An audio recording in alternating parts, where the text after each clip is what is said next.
Kaleshwaram project ఇప్పుడు రోజు కళగా మారిపోయింది.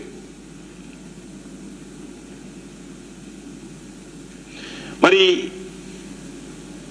మంత్రులు వెళ్ళారు, పవర్ పాయింట్ ప్రజెంటేషన్స్ తీసుకున్నారు.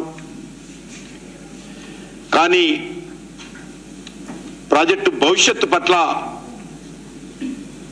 ఇంకా రాష్ట్ర ప్రభుత్వానికి ఏ రకమైనటువంటి అవగాహన ఉన్నట్టు లేదు. ఏం చేయబోతున్నారో తెలియని పరిస్థితి ఉన్నది.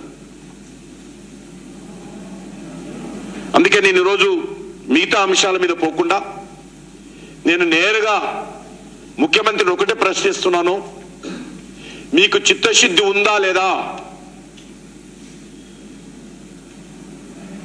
బీఆర్ఎస్ ప్రభుత్వ హయాంలో జరిగినటువంటి అతిపెద్ద స్కాము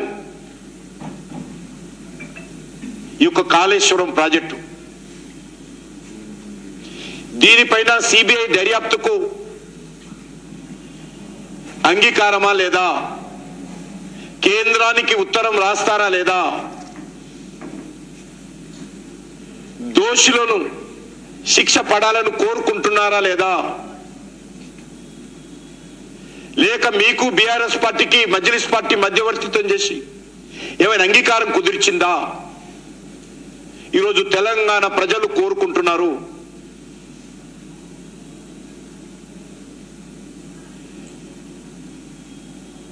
గత శాసనసభ ఎన్నికల్లో తెలంగాణ ప్రజలు రెండు కారణాలతో బీఆర్ఎస్ ఓడించారు.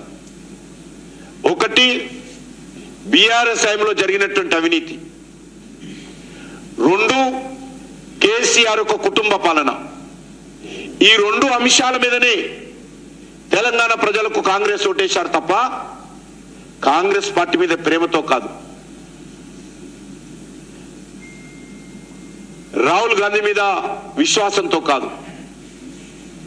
కేసీఆర్ పీడ విరగడ కావాలి, బీఆర్ఎస్ పార్టీ పోవాలి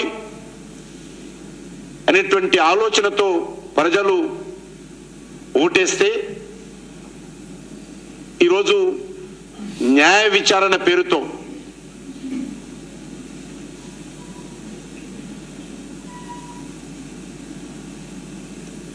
బీఆర్ఎస్ ప్రభుత్వానికి కేసీఆర్ కు మేలు చేసే విధంగా కాంగ్రెస్ పార్టీ ప్రభుత్వం అడుగులు వేస్తుంది. కాంగ్రెస్ పార్టీకి పూర్తి స్థాయి మెజార్టీ లేదు కాబట్టి, కాంగ్రెస్ పార్టీ ప్రభుత్వం తుమ్మితే పడిపోయే ప్రభుత్వం కాబట్టి బీఆర్ఎస్ తో ఏదైనా ఒప్పందం కుదుర్చుకున్నారా అని ఈరోజు తెలంగాణ ప్రజలు అనుమానపోతున్నారు.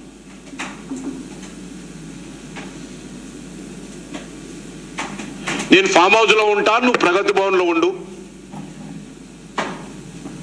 నీ దగ్గరికి నేను రాను, నా దగ్గరికి నువ్వు రావద్దు అనేటువంటి ఆలోచనతో ఈరోజు